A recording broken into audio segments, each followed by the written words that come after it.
Oi, gente boa, querida. É um prazer recomeçar esta semana, iniciá-la com você. E nós estamos estudando Mateus, capítulo 6. Hoje vai ser do verso 5 ao verso 8. E eu espero que você se prepare, abra o coração. É o que eu peço a Jesus todo dia para que o meu labor, o meu trabalho não seja em vão. Na realidade, é a minha paixão em vão. Eu não posso nem chamar o que eu faço de meu trabalho, porque eu sou um apaixonado e a paixão não deixa você trabalhar. Tudo que eu faço para você pode ser um trabalho, mas para mim é meu gozo, é minha vida, é meu alimento, é meu sustento de ser, é o carnegão da minha alma. É a pulsão mais essencial do meu ser. É o meu significado absoluto. É isso que eu faço. Para você eu não sei o que significa. Mas para mim, Cristo e o Evangelho que Ele me deu para pregar tem esse poder incomparável e de natureza absoluta, enraizado no meu ser. É o sentido da minha própria vida, existência, projeção e de todos os meus significados. E eu peço que o Senhor abra o entendimento de quem chegue aqui, para que essa palavra se transforme em vida. Se transforme em vida, em carne, em sangue, em movimento, em pensamento, em sentimento, em emoção, em razão, racionalidade espiritual, segundo o pressuposto da mente de Cristo, segundo os paradigmas eternos dos princípios de Jesus, todos eles convergentes para a prática do amor e daquilo que dele, do amor, decorre como fruto. É o que eu peço todo dia e peço de novo que aconteça agora conosco. Eu quero correr, não tenho tempo a perder.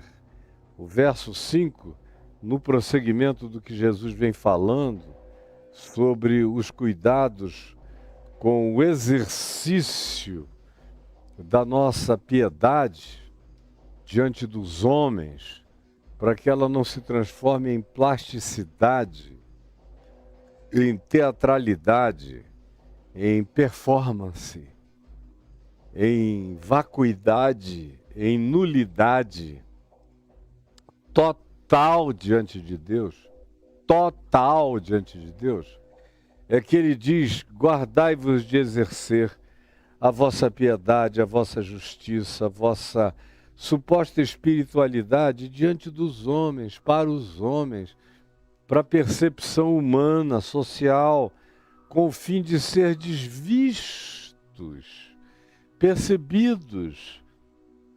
De outra sorte, não tereis nenhum tipo de galardão junto ao vosso Pai Celeste, porque se a espiritualidade de vocês se transformar em performaticidade religiosa, de maquiagem, de palidez, de piedade falsificada, de expressão de humildade, de generosidade, de interesse em coisas espirituais que são só para causar emulações impressionantes no coração daqueles que adoram idolatrar a suposta superioridade espiritual de alguém apenas para aplaudir.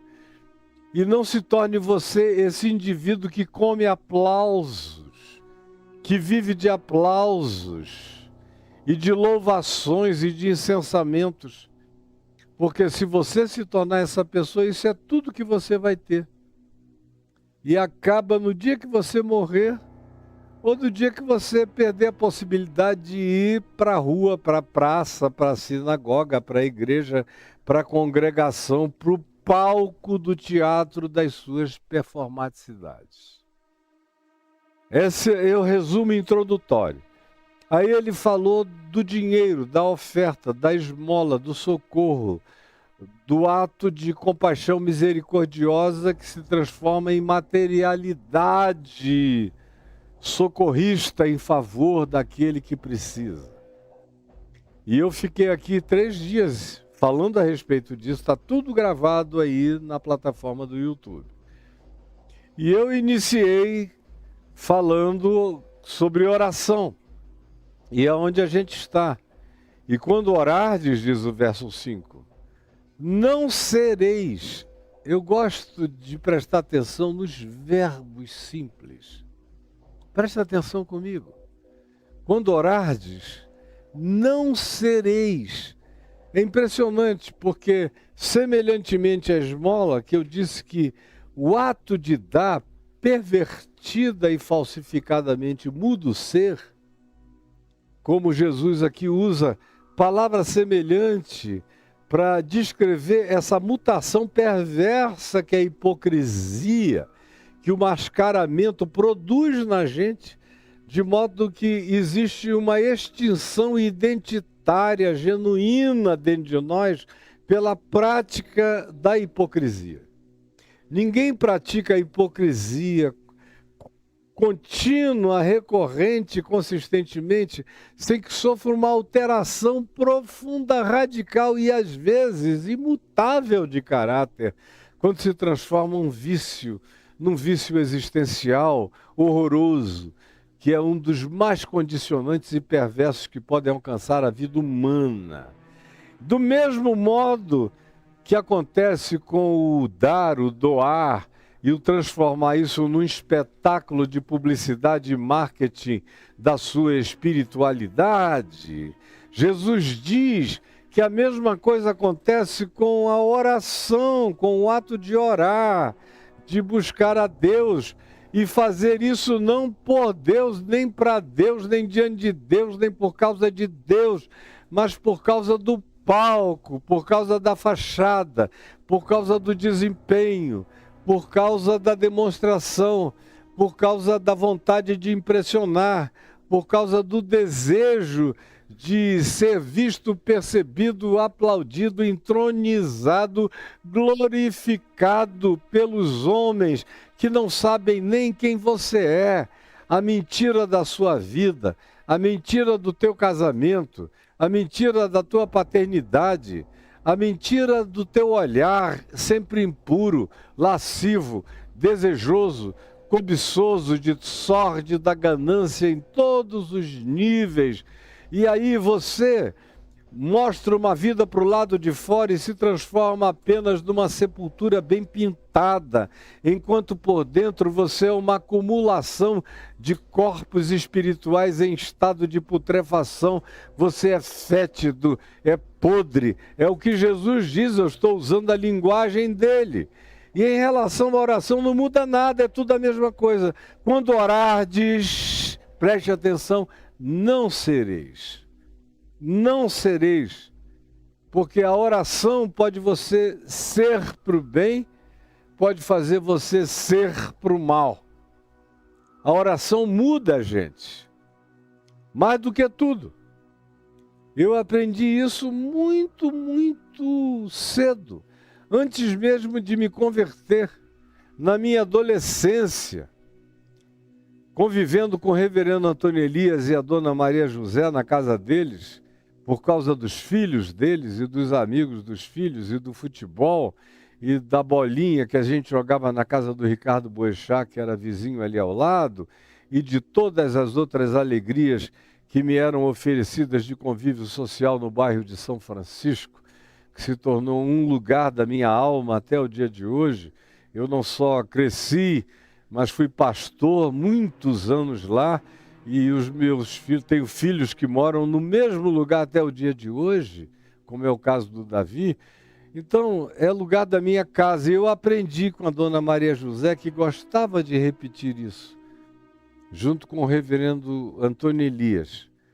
Essa coisa de dizer, olha, quando a oração não muda nada aparentemente à nossa volta, quando ela é feita com sinceridade na presença de Deus, ela muda a gente.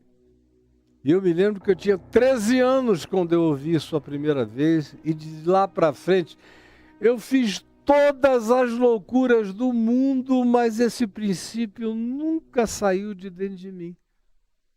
De modo que anos depois, quando eu fui alcançado pela epifania irreversível da revelação do Evangelho em Cristo Jesus em meu favor, isso já estava plantado como certeza em mim, eu já me converti daí para frente. Sabendo que a minha oração, e eu me entreguei, como eu já disse tantas vezes a vocês, imediatamente, foram 10 anos de jejuns, de oração e de leitura da Bíblia. Paulo disse que se retirou para a Arábia 3 anos. Eu entrei numa Arábia existencial 10 anos, saindo para pregar, fazer cruzadas, pregar em universidades, campos, eventos, na televisão, nos rádios, nos teatros, mas o meu caminho era de volta para dentro daquele quarto, para aquela porta fechada.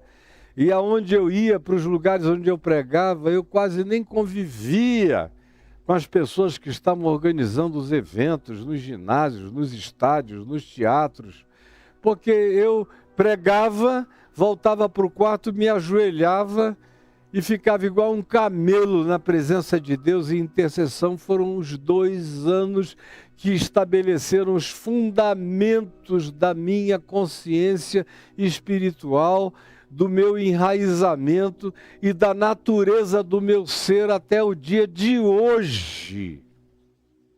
Até o dia de hoje. Em mim e eternamente. Mas eu aprendi que oração muda a gente se transforma num outro ser. Se ela é feita com essa hipocrisia religiosa, ela muda o nosso ser para o mal, para a plasticidade, para a teatralidade, para a performaticidade viciante. E aí depois de um tempo você não consegue orar mais sozinho, porque não tem uma testemunha para dizer, eu vi como esse cara se ajoelha, como ela ora, como ela intercede, como ela é piedosa, como ele é sincero. Sem gente você não ora mais. Por isso você só ora em companhia de terceiros, porque você precisa do público. Por mais que você não vá para a praça, nem para a esquina. Ou não grave a sua oração para postar, como tem gente que só ora orações gravadas para postar. E sem gravação não há oração. Esses já receberam o seu galardão, que é o vácuo absoluto e eterno. Nunca vos conheci, não sei quem vocês são, ou como diz Paulo, de nada vos aproveitará. É como o bronze que soa, é como o símbolo que retine. Agora, quando a oração é praticada conforme Jesus ensinou, ela muda a gente se torna para o bem. Sereis. Ou sereis como os hipócritas, ou sereis como Jesus o Cristo. São 2 modelos que o Evangelho está me apresentando de espiritualidade. A espiritualidade religiosa hipócrita, performática, de apresentações, de exibicionismo, de ostentação e nada mais do que isso, e aplausos humanos e silêncio divino, e oquidão espiritual absoluta. Creia que se você viveu assim até agora, a razão pela qual você é tão infeliz, oco, insatisfeito, medicado, aflito, ansioso, angustiado, desesperado, é por isso. Você exerce uma espiritualidade sem espírito, sem essência, sem âmago, sem Deus, sem verdade interior. sem intimidade com o Pai. Então o que sobra é a oquidão das multidões, porque quanto mais multidão, menos gente você tem na companhia do seu ser. Quanto mais multidão, menos gente você tem na companhia do seu ser. E aí vem Jesus e diz, quando orardes, não sereis, porque vocês se tornam. Quando vocês oram como hipócritas, vocês se tornam essas pessoas, não momentaneamente apenas. Não apenas no ato e na hora e no tempo da performaticidade, da performance. Não, vocês se tornam no ser. A mente de vocês passa a pensar como a mente de um hipócrita. A cognitividade de vocês interpreta como a cognição de um hipócrita. Os sentimentos de vocês serão sentimentos de um hipócrita. E o hipócrita gostaria de viver no mundo de Truman, onde tudo é gravado. O hipócrita gostaria de viver num Big Brother de falsa espiritualidade.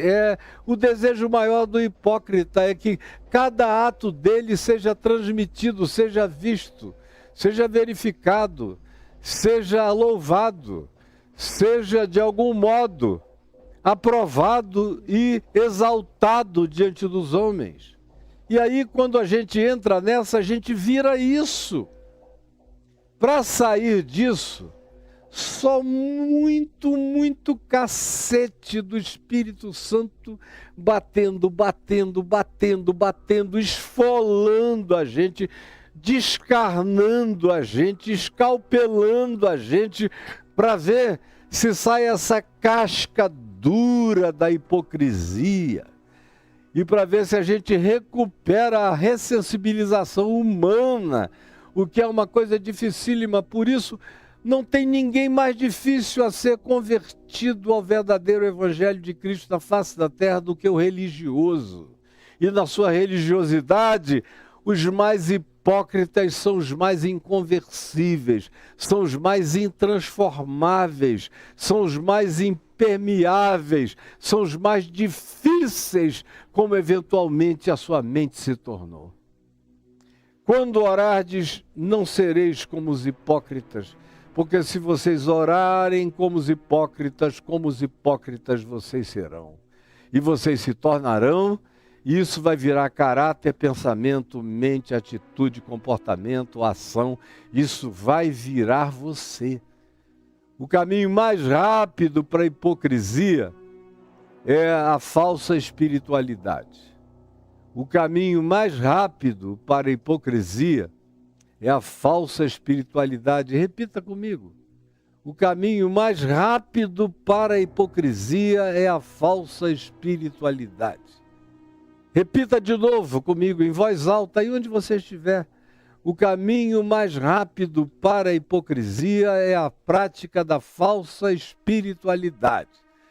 Seja em relação ao dinheiro que você dá, supostamente generosamente, mas você está comprando atenções para a sua vida e perdendo galardões diante de Deus eternamente. Ou então é essa prática da oração que ora para o outro, a oração de recados, a oração de discursos, as orações de impressionamento, que é o que a maioria faz. Hoje em dia, cada vez mais hoje em dia, menos você fica sabendo de alguém que na solitude da vida entra no quarto, fecha a porta e tem vida com Deus, no silêncio, na quietude, na paz, na calma, na não necessidade de que ninguém veja, nem compartilhe, nem a sua mulher, nem os seus filhos.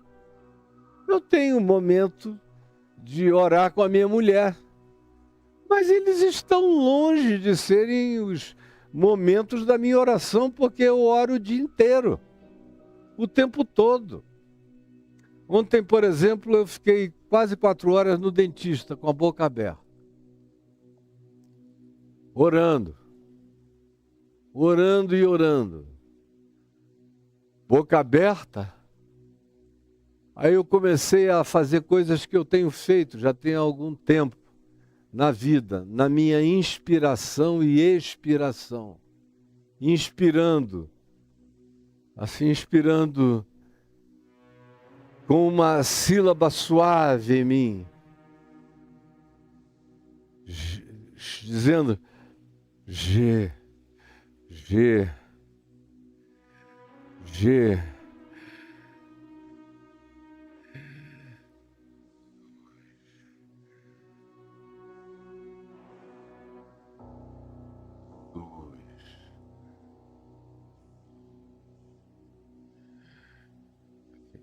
Yeah, yeah.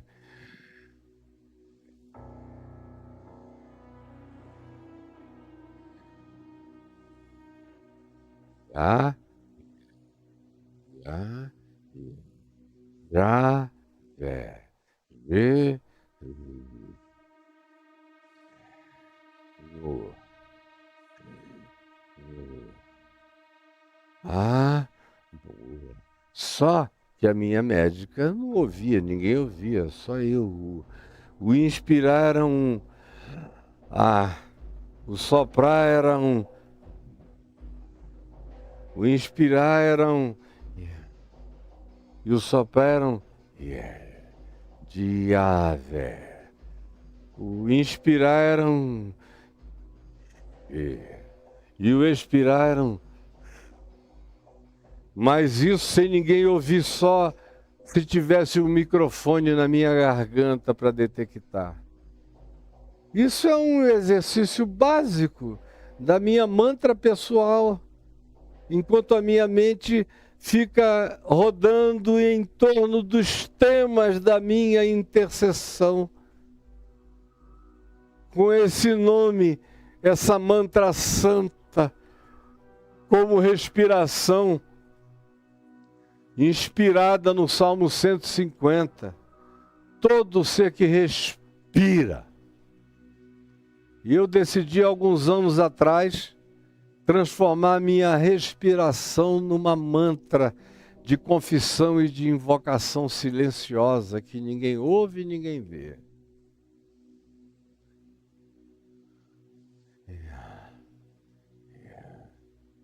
Javé.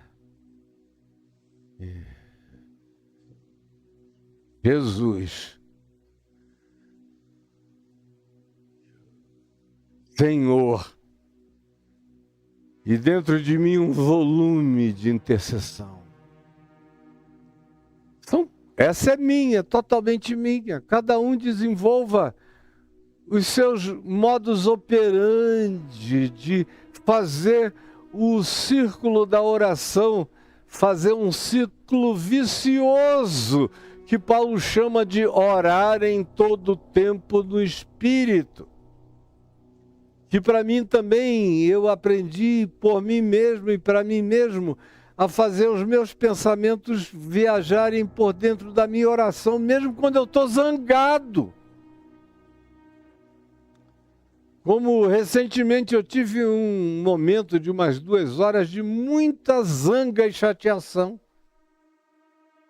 E de repente eu falei, bom, eu já estou há 20 minutos zangado, sem fazer a minha zanga viajar por dentro da oração. E aí eu comecei a colocar a minha zanga dentro da oração. Não dura 1 minuto, 2 minutos, já era tudo, muda tudo, transforma tudo. E eu não estou te ensinando mágica, eu só estou te ensinando dinâmicas de natureza psicoespiritual, mental, e que condicionam o pensamento, a mente, a emoção, a atitude, educam, criam um trilho virtuoso dentro do seu ser. Colocam um caminho firme dentro de você que não dá espaço para tergiversação, que gera a mistura e a perversão cognitiva e de entendimento e de compreensão espiritual no Homo Pneumaticus. Cada um de nós aprenda a sua própria solitude da melhor maneira possível, porque é aí que você se torna quem você é. Não é no público que você se torna a pessoa que você é. No público, se você não tiver já alguém, se já não houver uma identidade plantada com aquela pedrinha branca sobre a qual eu falo muito, que é seu processo de individuação firmado dentro de você, você vai logo vivendo de uma espiritualidade pública, só de culto público em culto público, de palco em palco, de evento em evento, você vira só um ente de performance. Você se torna uma inteligência artificial de performaticidade, de engano religioso e nada além disso. Entendeu? Entendeu? Quando orardes, portanto, não sereis como os hipócritas, senão vocês vão se tornar exatamente isso, porque esse é o caminho mais curto. Para alguém se tornar um hipócrita é através da perversão da espiritualidade. Porque eles gostam, os hipócritas. É outra palavra que você tem que internalizar, é a palavra gostar. Chega a um ponto que o cara só gosta disso. Como a grande maioria dos crentes. Se você der um conselho a ele, minha filha, meu filho, entra no teu quarto, fecha a tua porta e fala com teu pai que está em secreto sobre isso. Não precisa falar nem comigo, nem com ninguém.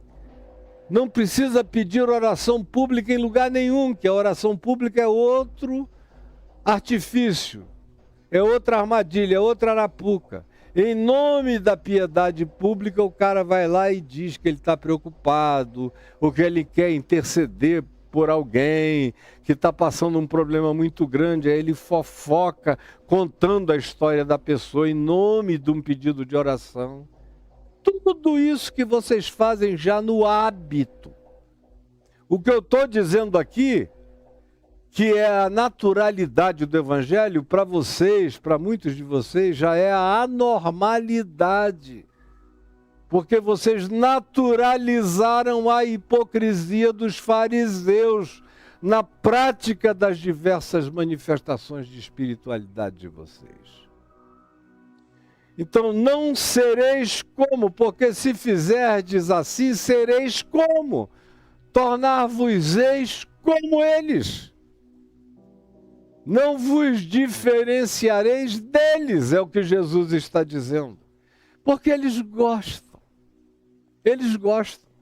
Assim como você aprendeu a gostar disso.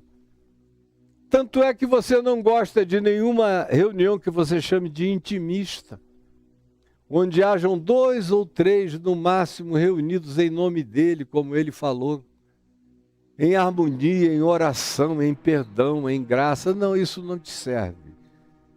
Oração para você fica cada vez mais poderosa quanto mais gente tem, quanto mais gritaria houver, quanto mais celeuma carregar. Parece que Deus é o Deus das celeumas, o Deus dos alaridos, o Deus das gritarias, o Deus das apoteoses, o Deus das sapucaís religiosas, das gritarias, das suas ousadias gritando, levantando a mão, da sua suadeira enlouquecida. Vocês gostam disso. Isso é viciante, é altamente viciante. Você quer saber o quão viciado você está? Determine fazer o oposto do que você faz até agora. Tem pastor que eu conheço, que são celebradíssimos no Brasil inteiro, mas que me dizem no particular, Caio, sabe qual é o meu maior problema? Eu até consigo convocar uma reunião de oração, ir lá orar numa vigília, ou nisso ou naquilo.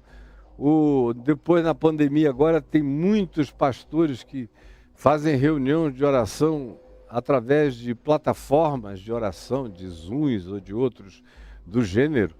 Tem gente muito sincera fazendo isso.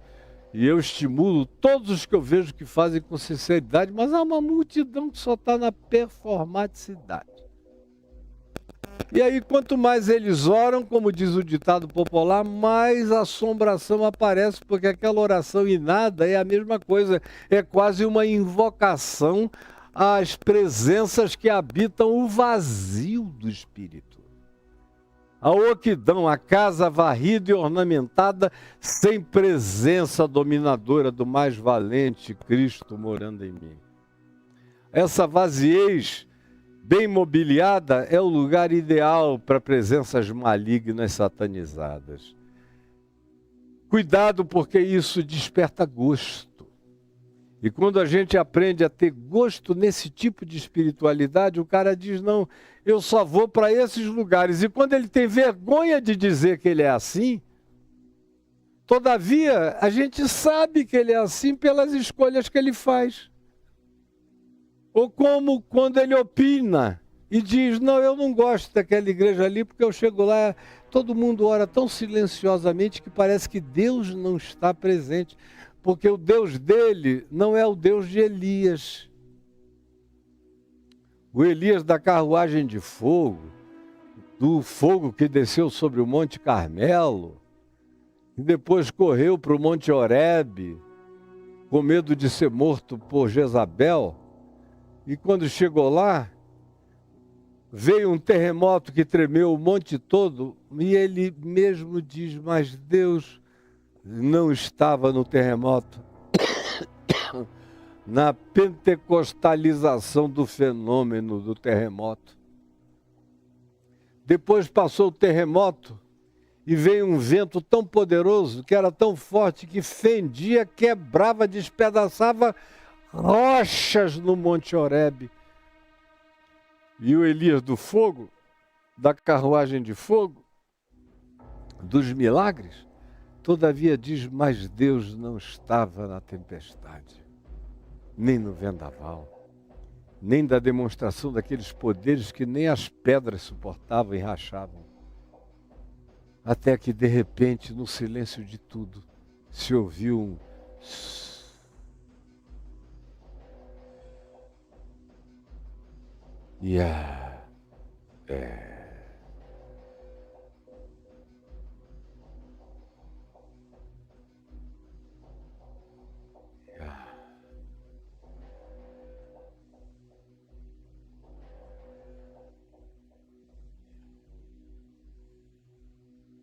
E Deus estava no sussurro.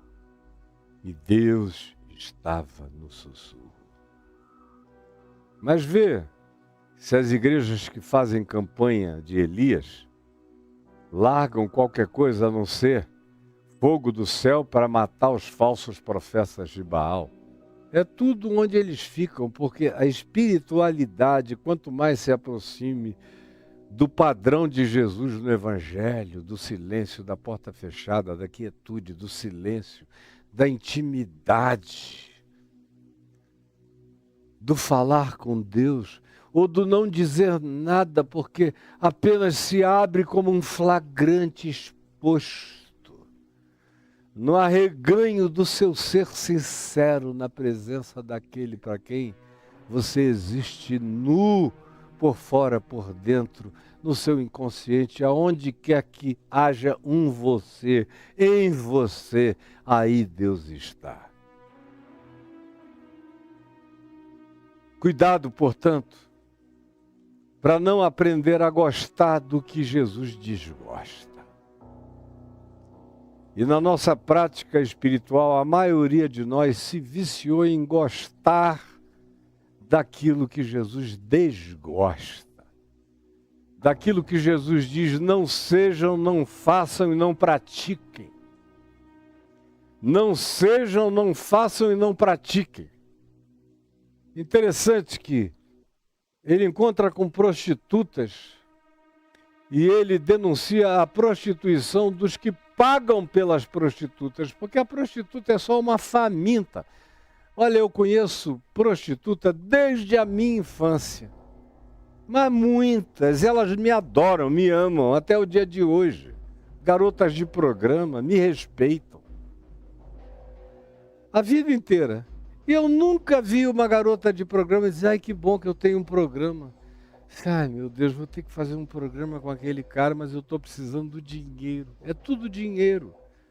Fica ali olhando para o relógio, o cara está lá mandando ver, ela contando a hora. Ela vende 1 hora em geral, e se passar de 1 hora, o cara vai ter que pagar o triplo para ela ficar, porque ela não aguenta mais. Aquilo é tudo para ela, menos sexo. Posicionar-se em geral não mudam nem de variação de posição. O que elas me dizem, eu boto da minha melhor posição, que é de 4, que é para nem ver a cara do bicho. E se for no mano a mano, eu fecho o olho, que é para não ver. E prendo a respiração, que é para nem sentir o cheiro. É por isso que para Jesus as prostitutas precediam os fariseus e os religiosos no reino dos céus. Porque eram pessoas trabalhando no esgoto, fazendo o trabalho sujo que ninguém queria e que elas próprias abominavam. Toda prostituta quer ter um amor, quer casar, quer ter filhos, quer viver. Aquilo ali, na maioria esmagadora das vezes, é apenas uma condição da qual não conseguiram sair. Quando Jesus denuncia a prostituição, nos dias dele, a prostituição era masculina, era o homem que pagava. Diferente da mulher de Oséias, a Gomer, que era uma adúltera prostituída, como Marcelina, mulher de Cláudio Imperador, que tinha prazer na variedade, não queria dinheiro para receber, porque ela era uma doente tarada naquele vício. Não é o caso das prostitutas da terra, na maioria absoluta das circunstâncias. Portanto, você não vê Jesus dizendo nada disso para as prostitutas, porque as prostitutas estão acostumadas a orar no quarto, porque elas têm vergonha de falar na presença dos homens com Deus. Naturalmente elas já estão falando baixinho, como o publicano, acerca do qual eu falei na sexta-feira, junto com o fariseu no templo, que não tinha coragem nem de levantar a cabeça, batia no peito e dizia, tem compaixão de mim, porque eu sou um pecador. Esse povo que você despreza está anos-luz na sua frente, na presença de Deus, porque eles não fazem o que Jesus disse que era para não fazer. E tem mais chance de não se tornar alguém tão perverso espiritualmente quanto você, porque não praticam aquilo que perversifica o espírito e transforma a pseudo-espiritualidade em pseudo-espiritualidade, em plasticidade, em falsificação, em estelionato, em teatralidade e nada mais do que isso. O perigo é que as pessoas aprendem a gostar. E você aprendeu a gostar. Para desistir disso, para você é um problema. Quer fazer uma prova com você mesmo? Tente orar 10 minutos, 15 minutos sozinho no seu quarto. Veja para onde a sua mente vai viajar, para tudo que é lado. Você não consegue, 15 minutos vai ser uma eternidade para você. Eternidade. Os primeiros anos da minha vida, mesmo num dia ocupado, eu acordava às 4h30, 5 horas da manhã, entrava no meu quarto de oração e de estudo, ficava lá orando, jejuando, de joelhos, com a minha Bíblia aberta entre leituras e orações, até 8 horas da manhã. 8 horas eu descia, tomava um café, voltava, subia, ficava mais 1 hora estudando de maneira objetivamente prática a Escritura, para as pregações que eu iria ter que fazer naquele dia em diversos lugares diferentes, e aí saía. Mas a oração, pela misericórdia de Deus, pelo exemplo do meu pai, do reverendo Antônio Elias, de alguns homens piedosos que estiveram à minha volta, como anjos do Senhor, como fronteiras de uma saúde espiritual que me estava sendo ensinada desde o primeiro dia, eu dou graças a Deus por eles todos, porque eu vivo dessa educação no espírito, que me vem do Evangelho e me vem da prática dessas pessoas, que me foram tão absolutamente necessárias, excelentes e influentes. Porque foi com eles que eu aprendi a não gostar dessa espiritualidade que vocês me veem denunciando profeticamente todos os dias da minha vida, inclusive agora para você. Porque o perigo, como eu disse, é gostar, é gostar. E é fácil gostar disso, porque isso traz aplauso, isso derrama confete na cabeça, isso gera luzes neons, isso coloca você na ribalta das apreciações. E quem não gosta disso, isso é um banquete para a carne, isso é um banquete para o devaneio, é um banquete para o ego. Isso é massagem especializada para o narcisismo total. Isso é o que de pior se poderia fazer de natureza espiritual contra o espírito, porque é uma falsificação plastificada. Cuidado, porque é fácil gostar, assim como eles, os hipócritas, gostam de orar. No quarto? Não. Sozinhos? Não. Para Deus? Não. Gostam de orar nas praças. Gostam de orar em público. Gostam de orações televisionadas. Gostam de expulsar demônios que nem demônios são só sugestionados. Na televisão ainda param para o comercial. Gostam. Está todo mundo perdido, sem nada, pode olhar para isso tudo que você vê em volta e saber que diante de Deus, nada disso tem nenhum proveito. Essas pessoas não são nem conhecidas, nem existem. Podem dizer, Senhor, Senhor, em teu nome fizemos isso, fazemos aquilo, expulsamos, profetizamos, curamos, e o Senhor vai dizer, eu não sei quem vocês são. E vocês vão dizer, mas eu estava no teu palco falando em teu nome, orando todo dia. E o Senhor vai dizer, eu nunca participei de nada disso, nunca te vi, não sei quem você é, nunca te vi nem mais gordo, nem mais magro, aparta-te de mim. Você só viveu para praticar a mentira, a hipocrisia, a disfarçatez, a plasticidade, a mentira. Tudo teu era apenas performance. Não sei quem você é. Eu lido com indivíduos, com pessoas, não com personas e performances. Mas é tão fácil gostar disso. É tão fácil gostar de se posicionar em pé na sinagoga, na igreja, na congregação, nos cantos das praças, nos ar livres, nas marchas, nos palcos, para serem vistos pelos homens, para serem televisionados, para serem gravados, para serem expostos, para serem divulgados. Sim, para serem percebidos, vistos, aplaudidos, para se tornarem altamente perceptíveis diante do máximo possível de homens. E eles querem que aquilo que deveria ser o produto de uma vida íntima com Deus se transforme numa performaticidade pública universal, que acontece para aplauso geral e para o silêncio de Deus e de homens eternamente contra você. Você escolhe se você quer a realidade passageira e completamente destituída e desconstituída de significado diante de Deus, ou você quer, de fato, o secrecy, essa existência em secreto, mas que grita diante de principados, potestades, poderes.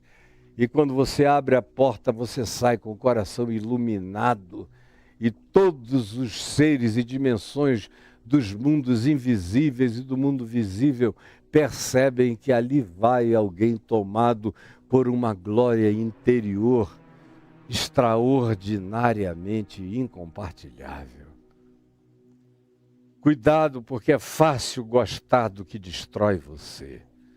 Em verdade vos digo que esses que assim fazem, que assim praticam, que assim gostam e, portanto, assim se tornam, já receberam a recompensa. Já receberam a recompensa. Você já recebeu sua recompensa. Você está pensando o quê? Já era, cara. Pega o prêmio e leva para casa. Leva o teu Oscar. Porque um dia você vai aprender que vai precisar enfiá-lo em algum lugar escuso, onde nem você vai suportar a entrada dele. Mas é para lá que ele vai. Não é para uma cristaleira celestial. É para o orifício arrombante da tua vida hipócrita, você entendeu? É para aí que isso vai. E é Jesus quem está dizendo. Ao contrário, não sejas nada disso. Faze o que é contraintuitivo. Porque depois da gente viver numa sociedade de massificação como a nossa, especialmente a nossa, que é muito pior do que a dos hipócritas fariseus e religiosos dos dias de Jesus, é a nossa, onde tudo é um Big Brother, tudo é gravado, tudo é não sei o quê, tudo tem que ser postado.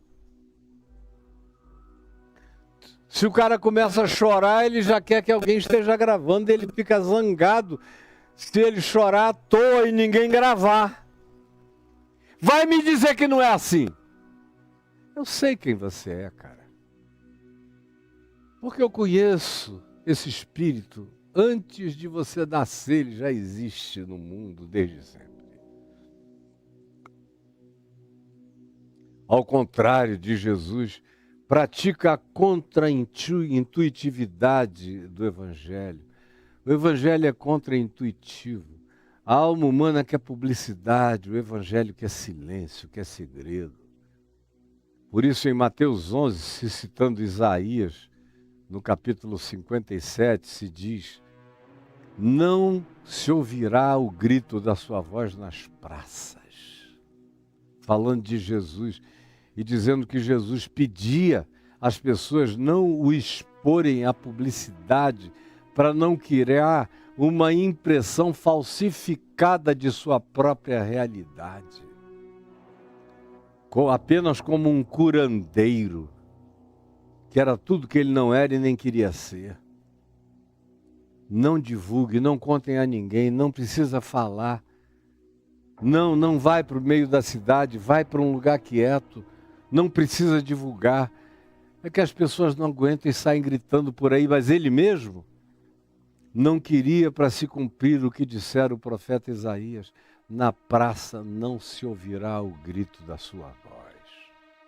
É assim que ele vive.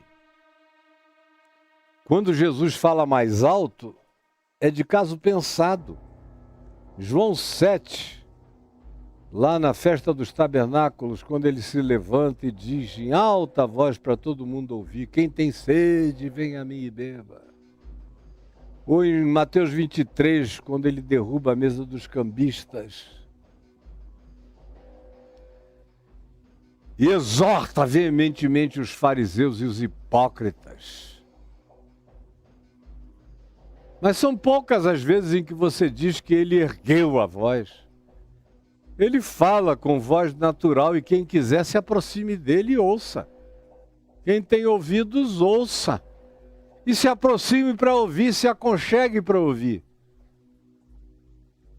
Eu não quero nada além dele, não quero aprender a gostar dessas coisas que matam a espiritualidade verdadeira e sincera. Por isso,